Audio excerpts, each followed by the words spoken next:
Hi friends, welcome to yet another lead coding vlog. Without wasting much time, let's jump into today's coding session and see what's the challenge for us today. Yeah.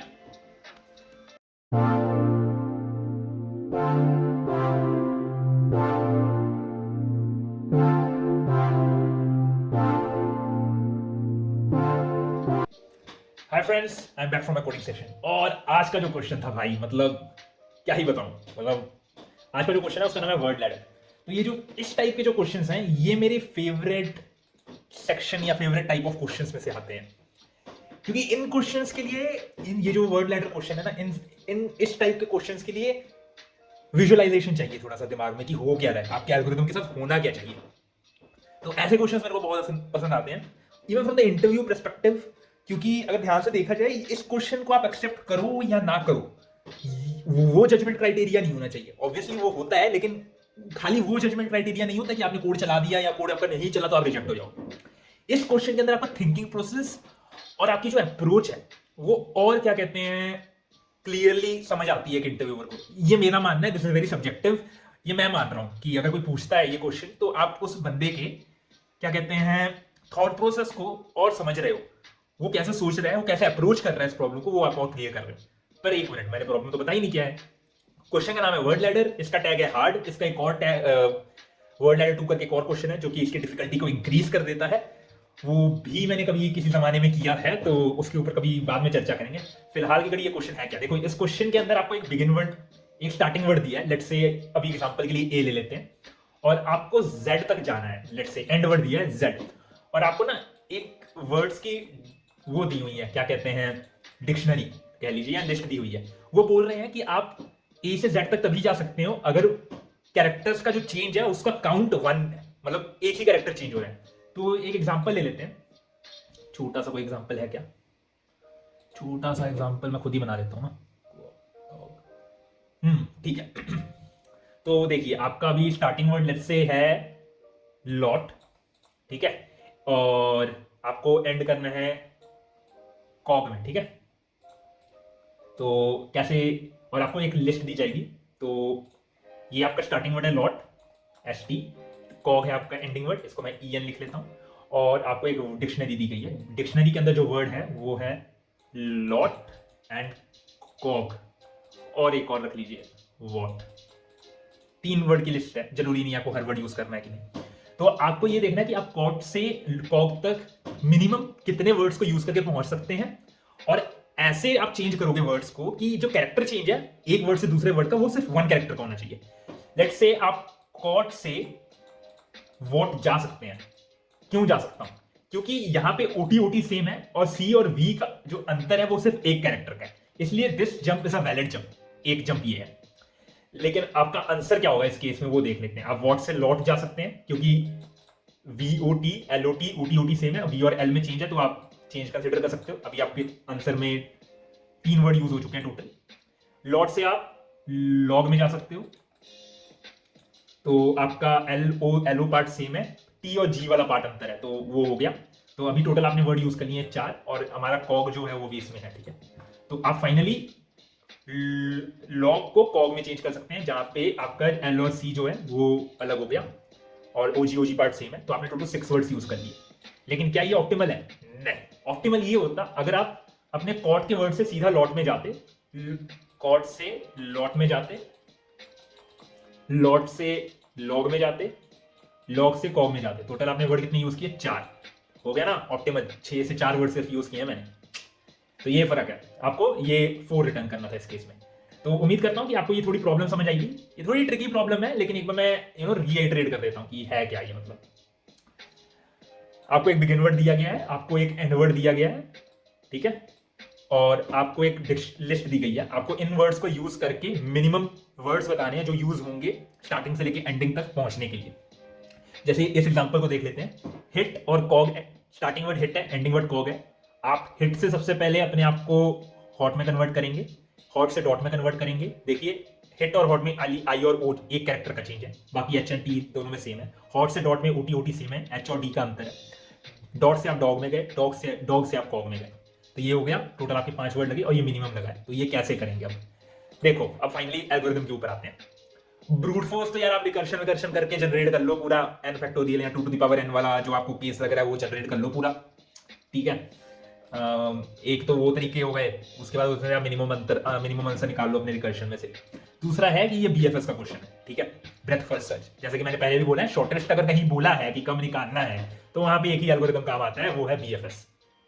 अपने begin word से आप BFS करना शुरू करो और BFS को चलाते रहो जब तक आपका एंड वर्ड नहीं आ जाता। जो आपने लेवल्स ट्रेवर्स किए होंगे वो आपका आंसर होगा बेसिकली। जहां पे पहला आंसर, जहां पे आपको पहला लेवल जो मिला, जहां पे आपको एंड वर्ड मिला है, वही आपका minimum level of minimum words लगेंगे जो हैं, वो आंसर होगा। तो अब इसके अंदर बीएफएस तो आप सोचोगे कि कैसे करना है। देखो वही इस क्वेश्चन की मेजर ट्रिक है कि बीएफएस करना बड़ी बात नहीं है, बीएफएस को करना कैसे है वो बड़ी बात है। मैं आपको एक चीज दिखाता हूं, मेरे सबमिशन देख लीजिए। ये क्वेश्चन भी मैंने ये क्वेश्चन भी मैंने 2019 में कभी सबमिट किया था, और आज को जब मैंने किया तो लाइक मेरे को 7 मिनट लगे हैं पहला टीएलई लेने में। टीएलई जो मैंने फेस किया पहले 7 मिनट के अंदर किया, फिर मैंने एक ऑप्टिमेशन की जो उसको 4 मिनट लगे, और फाइनली अगले 4 मिनट के अंदर मैंने एक सेगमेंट ऑफ कोड को टोटल कर लिया जिससे वो चल गया, एक्सेप्ट हो गया। तो टोटल इस क्वेश्चन के ऊपर मैंने 11 + 4 15 कुछ 16 मिनट्स के आसपास खर्च किया होगा, क्योंकि 2 मिनट स्टडी करने में भी लग जाता है भले ही। तो इन 16 मिनट्स के अंदर मैंने काइंड ऑफ 3 सबमिशंस मारे हैं, ठीक है। तीनों एल्गोरिदम का जो कोर पार्ट बीएफएस है वो तो सेम है, पर तीनों के अंदर एल्गोरिदम थोड़े से अलग है। तो मैं दिखाता हूं चक्कर क्या है। देखो पहले ना एक अप्रोच डिस्कस कर लेते हैं इस क्वेश्चन को समझाने के लिए, थोड़ा ट्रिकी लग रहा है ये क्वेश्चन समझाना मेरे को। पहला तो ये बीएफएस कैसे लगेगा आपको मैं ये बता देता हूँ, क्योंकि वो ज़्यादा मेरे को बेटर है, मतलब कि बीएफएस कैसे शॉर्टेस्ट देगा। तो आप बीएफएस अपने इस वर्ड से शुरू करिए, जो आपको लिस्ट दी गई है उसमें से ट्रेवर्स करिए, और मतलब सारे वर्ड्स को ट्रेवर्स करिए, और एक इज वैलिड रखिए जो चेक करेगा कि आपका करंट वर्ड और ये जो वर्ड है जिसको आप ट्रेवर्स कर रहे हो मतलब लिस्ट में से, क्या उन दोनों में कैरेक्टर का डिफरेंस 1 है कि नहीं है। अगर 1 है कैरेक्टर का डिफरेंस तभी आप आगे बढ़िए, ठीक है, और उसको क्यू के अंदर डाल दीजिए। फिर क्या कहते हैं अगले लेवल में, क्यू से दोबारा निकालिए उस वर्ड को, दोबारा अपनी लिस्ट को आइटरेट करिए, और अगर फिर से कोई कैरेक्टर डिफरेंस 1 आता है तो दोबारा क्यू के अंदर पुश करिए उस नए वर्ड को। ऐसे करके आपको जाना है। कुछ चीजों का ध्यान रखना है, एक वर्ड जो आपने दोबारा एक बार विजिट कर लिया उसको दोबारा विजिट नहीं करना है, तो उसके लिए आप विजिटेड एरे या विजिटेड सेट या हैश मैप मेंटेन कर लीजिए, विजिटेड मैप। तो एक वो चेक करना है। क्वेश्चन का लॉजिक बस इतना ही है, आप समझ गए क्या करना है। क्यू के अंदर वर्ड को रखना है, ठीक है, अपने एरे को जो भी वर्ड डिक्शनरी है उसको ट्रेवर्स करना है। अगर कैरेक्टर का डिफरेंस 1 है एंड विजिटेड नहीं है तब आपको क्यू के अंदर पुश कर देना है, और एरे को आइटरेट करने से पहले चेक कर लीजिए कि आपका वर्ड एंड वर्ड के इक्वल है कि नहीं है। अगर है तो आपको जो लेवल चल रहा है बीएफएस का वो रिटर्न कर देना है। इस क्वेश्चन का जो मेन एल्गोरिथम है कोर पार्ट में यही होगा, पर इसके अंदर ना क्वेश्चन एक्सेप्टेड नहीं होगा। इसी क्वेश्चन की खासियत जो है यही है कि ये क्वेश्चन इतनी जल्दी से एक्सेप्टेड नहीं होने वाला, ये इसका मेजर पार्ट है।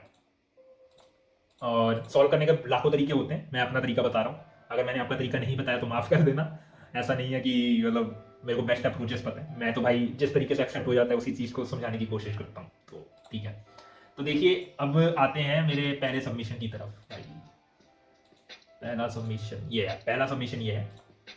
हाँ, इसको 1 घंटा हो गया क्योंकि मैं बीच में चाय पीने चला गया था, तो फिर अब मैं 1 घंटे बाद शूटिंग करने आया हूँ दोबारा। तो ठीक है, इसको मिटा लेते हैं थोड़ा सा। यार कहाँ है यार ये कर्सर में। हाँ देखो चक्कर किधर होता है ना, मेन फंडा किधर है इस क्वेश्चन का, मैं आपको 1 मिनट यार, ये क्या है।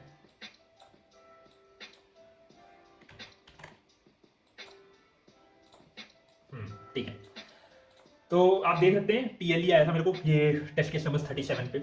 ये तो मेरा बीएफएस है जो मैंने आपको समझाया, ये वाला पार्ट। इसमें हो क्या रहा है एक बार देख लेते हैं। बिगिन वर्ड को मैंने पुश किया, विजिटेड के अंदर मार्क कर दिया बिगिन वर्ड को, दैट इज फाइन। लेवल मेरा 1 से शुरू हो रहा है। साइज लिया क्यू का, नॉर्मल तरीका है, बीएफएस कर रहा हूँ, साइज माइनस माइनस करके पहला वर्ड निकाला क्यू में से, चेक किया कि क्या ये वर्ड एंड वर्ड के साथ सेम है कि नहीं है, जबकि मैंने बताया था अगर है तो उसी जगह पे मैंने लेवल रिटर्न कर दिया। अब मान लेते हैं ना जो आपका वर्ड है वो लॉग है और एंड वर्ड भी लॉग है, ऐसे ये टेस्ट केस वैलिड नहीं है, लेकिन मान लेते हैं बिगिन वर्ड और एंड वर्ड सेम है, तो आपको रिटर्न करने एक ही वर्ड यूज हुआ है, करेक्ट। तो आपने एनक्यू किया, चेक किया कि अगर है तो वो 1 रिटर्न कर देगा। तो उसी आइडियोलॉजी से ये क्वेश्चन मतलब वो स्निपेट समझाने के लिए मैंने ये एग्जांपल लिया। फाइनली चलिए मान लेते हैं कि नहीं हुआ, तो आप अपने वर्ड्स को आइटरेट करेंगे, अपनी पूरी डिक्शनरी जो लिस्ट है वर्ड लिस्ट है उसको आप आइटरेट करेंगे, जैसे कि मैंने बोला था चेक करोगे कि यार इज वैलिड है कि नहीं है। इज वैलिड के अंदर हम लोग चेक कर रहे हैं कि दोनों का डिफरेंस जो है ना वर्ड का, वो एक कैरेक्टर का होना चाहिए। अगर एक से ज्यादा है तो नहीं, तो आप रिटर्न फॉल्स कर दोगे। अदरवाइज अगर एक का ही डिफरेंस है तो आप रिटर्न ट्रू कर रहे हो। तो यानी कि लॉग, कोई अच्छे वर्ड दे देते हैं, हिट और हॉट के बीच का जो डिफरेंस है वो ट्रू रिटर्न करता, हिट और हॉग के बीच का डिफरेंस फॉल्स आता। ये ट्रू होता, ये फॉल्स होता, क्योंकि आई एन टी ओ जी अंतर है भाई दो कैरेक्टर का। इधर आई एंड ओ क्या कहते हैं, सिर्फ एक कैरेक्टर का अंतर है, तो ये ट्रू देता, वो होगा। और विजिटेड नहीं है तभी मैं उसको विजिट करूंगा, तो मैंने अपने क्यू को विजिट, क्यू के अंदर उस नए वर्ड को डाल दिया और अपने विजिटेड के अंदर उस वर्ड को मार्क कर दिया कि भाई मैंने ये वर्ड भी विजिट कर लिया, तो इसको दोबारा विजिट ना किया जाए, ताकि वो अगली इटरेशन में ऐड ना हो, है ना। प्रॉब्लम क्या है इस कोड के साथ, ये मतलब कोड तो सही लग रहा था, टेस्ट केस भी चल गए थे 37 के आसपास, तो मतलब कोड की एल्गोरिदम तो करेक्ट है जो तुमने सोची है, पर ये क्वेश्चन टीएलई मार रहे हैं भाई, ऐसा क्यों है, क्या इसके अंदर कोई ऑप्टिमाइजेशन का स्कोप है। तो मैं बताता हूँ, चक्कर जो फंडा है ना भाई, फंडा पूरा इधर है कि तुमने जो अपना ये इस वैलिड का झमेला जो डाला है ना, इसमें पूरा लफड़ा है, क्योंकि तुम यहाँ पे दो जो कंपैरिजन कर रहे हो वो महंगा साबित हो रहा है, और प्लस तुम्हें विजिटेड भी करना, चेक करना पड़ रहा है हर वर्ड का, जिस वर्ड के लिए तुम्हें करने की जरूरत नहीं है। लाइक मैं तुम्हें बताता हूँ, एक्चुअली अगर कोई ऐसा तरीका हो जिसमें मैं ये पता कर लूँ कि हॉट से मैं हिट में ही जा सकता हूँ, ठीक है, और मेरी वर्ड के जो वर्ड डिक्शनरी है वो हिट, विट, सेट के सीआईटी वाला सेट, इन तीन वर्ड के लिए पड़े हुए हैं। अभी के एल्गोरिदम में ना मैं हॉट के साथ हिट को भी कंपेयर करूंगा, विट को भी कंपेयर करूंगा, सेट को भी कंपेयर करूंगा। अगर मेरे पास कोई ऐसा डेटा स्ट्रक्चर हो जाए, कुछ ऐसा हो जाए जिससे मेरे को पता लग जाए कि ये जो हॉट से ना मैं खाली हिट में ही जा सकता हूँ, यानी कि विट और सेट में मेरे को जाने की जरूरत ही नहीं है, क्योंकि मेरे को पता है वो शुरू से ही इनकरेक्ट है, तो मेरे को ये क्या कहते हैं, मेरा मतलब थोड़ा सा कॉम्प्लेक्सिटी कम हो जाएगी, मेरे को ऐसा लग रहा है ना, क्योंकि आपको कंपेयर नहीं करना पड़ेगा यार, आप बेमतलब के स्टेट्स को कंपेयर नहीं करोगे, है ना। अभी आप पूरी वर्ड डिक्शनरी, पूरी वर्ड लिस्ट को ट्रेवर्स कर रहे हो, वेदर वो वर्ड रेलिवेंट है या इररेलेवेंट है, तो कुछ करना होगा। तो इसके लिए जो अप्रोच मैंने लगाई वो अप्रोच ये थी, ये देखिए ये मेरा दूसरा सबमिशन है, तो ये 36 तक ही चला, पता नहीं क्यों, तो लेकिन अप्रोच क्या है वो देख लेते हैं इसको थोड़ा। तो इसके अंदर अगर आपको देखेंगे ना कि एक वर्ड ग्राफ करके एक एल्गोरिदम मैंने एक फंक्शन नया इंट्रोड्यूस किया है, इसके अंदर क्या है ये देख सकते हैं भाई, मिटाओ तो जल्दी जल्दी जल्दी जा भाई। हाँ तो ठीक है, आखिर क्या करता है ये एल्गोरिदम, इसके अंदर भी देख लेते हैं अंतर क्या है। यहाँ पे अब ये तो BFS सेम ही दिख रहा है हमें, है ना, सबको, बस एक अंतर दिख रहा है, ये ग्राफ ऑफ ELE, इस पे मैं आता हूँ कि ये क्या है, मतलब graph of that element. ELE जब भी मैं बोलता हूँ यार, एलिमेंट मैप कर लिया करो, ELE का मतलब करंट एलिमेंट है जिसको मैं बोल रहा हूँ, ये मेरा कोडिंग स्टैंडर्ड रहा है, मैं इसको ऐसे ही ट्रेवर्स मतलब अपने दिमाग के अंदर है मैप करता हूँ। तो वर्ड ग्राफ मैंने कॉल किया है, ये एक फंक्शन नया है, ये कर क्या रहा है, तो आप देखेंगे अगर आपकी वर्ड डिक्शनरी की अगर आपकी वर्ड डिक्शनरी n की है तो ये n² टाइम चलता है, ठीक है, where n is a length of word list जो आपको पास हुई है, ठीक है। लेकिन ये करता क्या है, ये ग्राफ बनाता है जो कि स्टोर करता है करंट वर्ड और vector of words, current string and vector of strings को। तो मतलब क्या है इस चीज का, मतलब इस चीज का ये है कि ये स्टोर करता है कि आप हिट से हॉट में जा सकते थे, हॉट से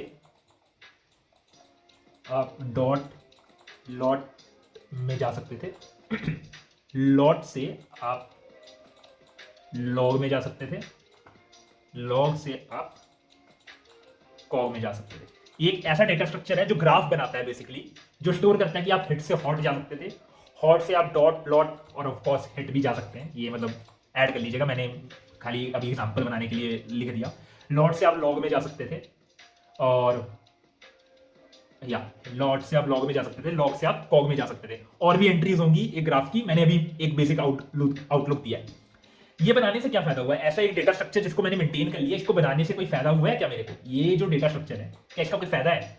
अगर आप मेरे इस चीज को अगर ध्यान से देखेंगे, ग्राफ ऑफ एली, तो ये सारी चीजें मेरे ग्राफ के अंदर स्टोर है, करेक्ट। तो ये ग्राफ ऑफ एली क्या करता है ना, अगर आप अभी हिट को ट्रेवर्स करोगे, ठीक है, अगर आप देखोगे अभी आप हिट को ट्रेवर्स करोगे, पुराने एल्गोरिथम में आप पूरी वर्ड डिक्शनरी को ट्रेवर्स कर रहे थे, ठीक है, अभी आप ग्राफ ऑफ हिट की डिक्शनरी को ट्रेवर्स, वर्ड लिस्ट को ट्रेवर्स करोगे, यानी कि ग्राफ ऑफ हिट क्या होगा, सिर्फ हॉट एक ही एलिमेंट ट्रेवर्स होगा।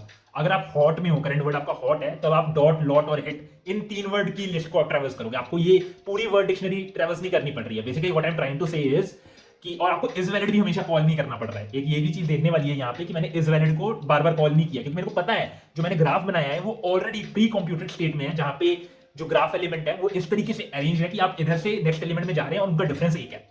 आपने एक चीज ध्यान दी, हिट से हॉट जा रहे हैं, दोनों का डिफरेंस एक ही कैरेक्टर का है। तो मैंने एक डेटा स्ट्रक्चर बना लिया है जो मेरे को मेंटेन रखता है कि इस कैरेक्टर से उस कैरेक्टर तक जाने के लिए कौन कौन से वर्ड पॉसिबल है। ये पूरी मैपिंग मैंने ऑलरेडी मेंटेन कर ली है, और हर वर्ड के लिए मैं लेस देन n वर्ड्स ही ट्रेवल्स करूंगा। ठीक है, तो ये तो हो गया। इससे क्या होगा ना, मैं बेफालतू के वर्ड्स के लिए अपनी वर्ड लिस्ट को ट्रेवल्स नहीं कर रहा हूं, n टाइम्स ट्रेवल्स नहीं कर रहा हूं, उसके रिस्पेक्टिव करंट स्टेट्स को ट्रेवल्स कर रहा हूं। हालांकि ये करने के बाद भी जो क्वेश्चन होगा, एल्गोरिथम आपका बीएफएस का ज्यादा चेंज नहीं होगा, तो वो मैंने ऑलरेडी समझा दिया है। तो ये करने के बाद भी आपका क्वेश्चन एक्सेप्टेड नहीं होने वाला। ये क्वेश्चन मजेदार है भाई, मतलब क्या ही बताऊं, मतलब मजे हैं इस क्वेश्चन के। ठीक है, मैं समझाने में टाइम ले रहा हूं, लेकिन उम्मीद करता हूं आपको समझ आ रहा होगा धीरे धीरे। थोड़ा सा क्लमजी हो जाता है इन सबको समझाना। फाइनली जो कोड एक्सेप्ट हुआ है कि उस कोड में ऐसी खासियत क्या है। देखो, जो कोड एक्सेप्ट हुआ है ना, उसकी खासियत ये है कि उसमें से मैंने ग्राफ तो बनाया है, ग्राफ है, पर ये ग्राफ जो है ना काफी बेटर तरीके से बना है। ये वहां पे अगर आपको प्रॉब्लम दिख रही होगी, यहाँ पे ना जो सबसे बड़ी प्रॉब्लम थी वो आपके इज वैलिड एल्गोरिथम में है। क्यों? और यहाँ पे आप ये जो कर रहे हैं n स्क्वायर जो कर रहे हैं ना, इसमें प्रॉब्लम है। इसको एलिमिनेट कर दोगे तो आपका पूरा जो प्रोग्राम है वो चल जाएगा। तो ठीक है, देखते हैं कि ऐसा क्या है जिससे मैंने क्या किया जिससे ये प्रोग्राम मतलब चल गया। तो प्रोग्राम चलने के पीछे का जो फंडा है वो ये है। देखो, ये थोड़ा ट्रिकी पार्ट है, मैं समझाने की कोशिश करता हूँ। तुम क्या करो, अभी एक हॉट वर्ड लिया है, करेक्ट, इसके 3 कैरेक्टर्स हैं, ठीक है। और एक और चीज ध्यान रखना, मैंने अपनी वर्ड लिस्ट को ना सेट में चेंज कर लिया था हर क्वेश्चन में, लाइक हर एल्गोरिथम में ये सेट में ही कन्वर्टेड है। तो ये करता क्या है, सेट में कन्वर्ट करके मैं O ऑफ 1 में चेक कर सकता हूँ बेसिकली वो सेट के अंदर है, एग्जिस्ट करता है कि नहीं करता है, इसीलिए मैंने किया है। चलो ठीक है, अब मैं क्या कर रहा हूं, मैं ना हर वर्ड जनरेट कर रहा हूं हर कैरेक्टर को रिप्लेस करके। यानी कि लाइक फर्स्ट आइटरेशन में आप खाली 0th इंडेक्स को एक्सेस करोगे, करेक्ट। तो बहुत सारे वर्ड बनेंगे, 26 कैरेक्टर होते हैं, AOT, BOT, COT, DOT, ठीक है। ऐसे करते करते करते ZOT तक जाएगा एक वर्ड, ये हो गए। और इन हर वर्ड को मैं चेक कर रहा हूं कि क्या ये मेरी वर्ड डिक्शनरी के अंदर एग्जिस्ट करते हैं। लाइक जैसे ये हॉट है, हॉट कन्वर्ट करते करते क्या लॉट भी आएगा बीच में, क्या वो लॉट मेरी वर्ड लिस्ट के अंदर एग्जिस्ट करता है। अगर करता है तो मैं उसको एक ग्राफ के अंदर ऐड कर देता हूं कि हॉट से मैं लॉट में जा सकता हूं, ठीक है। और अगर डॉट एग्जिस्ट करता है तो डॉट भी जा सकता हूं। ये हो गया। अब आपको धीरे धीरे समझ आ रहा होगा कि क्या हो रहा है। मैंने 0th इंडेक्स के लिए ऐसे सारे words A to Z check कर लिए। अगली बार जब ये चलेगा तब क्या होगा ना, H and T फिक्स रहेंगे और 1th इंडेक्स के लिए चेंज होगा। यानी कि ये जो हॉट है ये तो यही रहेगा। अब ये HAT, HBT, HCT ऐसे करते करते बीच में कहीं ना कहीं HIT आएगा, और करते करते HZT आएगा। हर वर्ड चेक होगा कि एग्जिस्ट करता है कि नहीं करता है कि नहीं करता है कि नहीं। अब हॉट से हिट जा सकते हैं ना, तो क्या करेगा, हॉट के लिए हिट डाल देगा। अच्छा, तो अब ऐसे ही करते करते आप टी के लिए भी करेंगे, तो HOA, HOB, HOC अगर वो वर्ड एग्जिस्ट करता है तो होगा। अब इस तरीके से अगर मैं वर्ड बनाता हूं, अपनी डिक्शनरी बनाता हूं, तो वो मेरी डिक्शनरी बन जाती है। एंड एक्चुअली ये n स्क्वायर से कम टाइम ले रहा है, अगर आप ध्यान आपने देखा होगा। चक्कर ये है ना, जब आप n स्क्वायर, वहां पे जो n स्क्वायर है ना, आपको एक चीज ध्यान से सोचिए, आपकी वो जो वर्ड डिक्शनरी है वो बहुत बड़ी हो सकती है। यहाँ पे आपको करना तो है नहीं, जो वर्ड की लेंथ है मान लेते हैं वो L है, ठीक है, वर्ड की जो लेंथ है, आपको हर कैरेक्टर को 26 बार ही चेंज करना है। आप सारे वर्ड चेक कर सकते हो, तो L इंटू 26 की कॉम्प्लेक्सिटी पॉसिबल है। और वहां पे n इंटू n, जहां पे n बहुत बड़ा हो सकता है, मतलब आप हम लोग सोच भी नहीं सकते। ऊपर से वो हर लेंथ कंपैरिजन करनी पड़ेगी आपको, जहां पे आप सिमिलर कर सकते थे, यहाँ पे तो एक बार में वो जनरेट हो जाएगा। आप बात समझ रहे हो। वहां पे एक चक्कर ये है, जैसे हॉट के लिए बहुत सारे वर्ड कॉमन है, hot, lot, dot, cot, sot मान लेते हैं। तो उसमें प्रॉब्लम क्या है, हर एलिमेंट के लिए आप 3 बार कैरेक्टर को ट्रेवर्स करोगे। बेसिकली उधर क्या हो रहा है, वहां पे n स्क्वायर तो है ही और प्लस L भी है, क्योंकि इनटू, जिसको हम लोग इग्नोर कर रहे हैं एज ऑफ नाउ, क्योंकि वो कंपैरिजन करने के लिए L फैक्टर भी तो कंपेयर हो रहा है भाई। यहाँ पे आप L इंटू 26 के अंदर सब कुछ कंपेयर कर लोगे, आपकी n स्क्वायर का जो एलिमेंट फैक्टर है वो तो उड़ गया, और यहाँ पे एक इंटू n होगा क्योंकि आप हर वर्ड के लिए जनरेट कर रहे हो। तो बेसिकली आपने NL26 के अंदर सारा सॉल्व कर लिया, जबकि उधर n स्क्वायर L लग रहा था, which is much better actually. इस तरीके से सारे कंपैरिजन हमने जनरेट किए और एक ग्राफ बना लिया। उसके बाद जो एल्गोरिदम है भाई वो सेम है कि क्यू में से एक एलिमेंट निकालो, अगर है तो ठीक है, अपने ग्राफ को ट्रेवर्स किया, विजिटेड है कि नहीं है, और फाइनली इंसर्ट कर दिया। सिंपल सा एल्गोरिदम है ना। और ये चल भी रहा है, सबमिट भी हो रहा है, एक्सेप्टेड भी है। तो भाई बस मतलब आज के लिए इतना ही। मतलब समझाने में मेरे को पता है थोड़ी दिक्कत हो गई, और पता नहीं आप समझ पाएंगे कि नहीं। उम्मीद करता हूँ मैं समझ जाओगे, नहीं करते हो तो कमेंट कर देना कि क्या समझ नहीं आया। मैं कभी बना लूंगा वीडियो उस पर बता दूंगा, या फिर कमेंट बैक तो मैं जरूर कर दूंगा अगर तुमने कोई क्वेश्चन पूछा है जो तुम्हें समझ नहीं आया। तो एक बार रिइटरेट कर लेते हैं कि है क्या इस क्वेश्चन में, ठीक है। आपने सबसे पहले तो अपनी वर्ड लिस्ट को वर्ड क्या कहते हैं सेट में कन्वर्ट कर लेना, ताकि आप ओ ऑफ वन में चेक कर सको कि वो वर्ड एग्जिस्ट करता है कि नहीं करता है। अपने वर्ड डिक्शनरी के अंदर बिगिन वर्ड डाल ही दो, और फिर वर्ड ग्राफ एल्गोरिदम कॉल करो। वर्ड ग्राफ एल्गोरिदम आपका इस एल्गोरिदम के हिसाब से ऐसे चलना चाहिए कि आप अपनी सारी वर्ड लिस्ट को ट्रेवर्स कर रहे हो, और आप हर वर्ड के इंडेक्स को ए से लेकर जेड तक चेंज कर रहे हो, ठीक है। और चेक कर रहे हो कि क्या वो आपकी वर्ड डिक्शनरी के अंदर प्रेजेंट है कि नहीं है। अगर है तो आप उसको अपने पेरेंट वर्ड जो था उसके साथ इंसर्ट कर दो ग्राफ के अंदर, अदरवाइज आप इग्नोर करके अब उसको रीसेट करके अगले इंडेक्स को चेंज करो ए से लेकर जेड तक। ऐसे करके आपने पूरा ग्राफ बना लेना है। फिर एक विजिटेड रखना ही है, लेवल 1 रख दो क्यू को, मतलब ले लो एक स्ट्रिंग की, और विजिटेड के अंदर अपने बिगिन वर्ड को मार्क कर दो, क्यू के अंदर बिगिन वर्ड को डाल दो। जब तक क्यू खाली नहीं हो जाता अपने क्यू को ट्रेवर्स करो, normal Q dot size minus minus, जो कि नॉर्मल बीएफएस फैशन है लेवल ऑर्डर ट्रेवर्सल के लिए, वो करना है। क्यू में से पहला एलिमेंट निकालो, अगर पहला एलिमेंट ही आपका एंड वर्ड के साथ सेम है तो जो लेवल पे हो उसको रिटर्न कर दो चुपचाप, बिना कोई झंझट के। अदरवाइज अपने ग्राफ ऑफ करंट वर्ड को एलिमेंट करो, ट्रेवर्स करो, क्योंकि आप खाली आपने ग्राफ बना लिया तो आप जानते हैं कि आप वैलिड स्टेट्स को ट्रेवर्स कर रहे हैं, तो आपको चिंता करने की जरूरत नहीं है। तो आप उसको ट्रेवर्स करो। Visited dot find of word is equal to visited of end. तो इसमें क्या होगा, खाली आपको इस वैलिड चेक करने की जरूरत नहीं है, क्योंकि आपका ग्राफ जो है वो ऑलरेडी वैलिडेट पार्ट में है। एक चक्कर ये हो सकता है कि आप सेम वर्ड्स को बार बार विजिट कर रहे हो, तो उसको अवॉइड करने के लिए विजिटेड के अंदर चेक कर लो कि वो विजिटेड होना नहीं चाहिए। क्यू के अंदर उस वर्ड को जो नया आया है उसको पुश कर दो, विजिटेड के अंदर उसको ट्रू मार्क कर दो, और ये एल्गोरिथम चलता रहेगा। अगर आपका ये साइज माइनस माइनस खत्म हो गया, यानी कि उस लेवल के सारे वर्ड्स को आपने ट्रेवर्स कर दिया, अपने लेवल को इंक्रीज कर दो, और उसके बाद अगर क्यू के अंदर एलिमेंट बचा होगा तो ये एल्गोरिथम फिर चलेगा, और तब तक चलेगा जब तक आपका बिगिन वर्ड आ नहीं जाता है। अगर आ गया तो वो रिटर्न लेवल कर देगा। फाइनली अगर बिगिन वर्ड आपका नहीं, एंड वर्ड आता ही नहीं और आपकी क्यू एम्प्टी हो जाती है, क्योंकि ये एम्प्टी होगी कभी ना कभी, क्योंकि आप सारे वर्ड्स को विजिट कर रहे हो। वर्स्ट केस में आपने सारे वर्ड विजिट कर लिया और आपका आंसर नहीं मिला, तो वो होगा, तो वो ऐसे स्टेट में पहुंच जाते हो, रिटर्न 0 कर दो, बस पूर्ण आपका आंसर एक्सेप्टेड है। तो उम्मीद करता हूँ आपको ये अच्छा लगेगा। आज के लिए बस इतना ही। डू लाइक एंड सब्सक्राइब, मैं आपको कल मिलता हूँ। और हाँ, फास्ट कोडिंग अटैच है, देखना होगा देख लेना।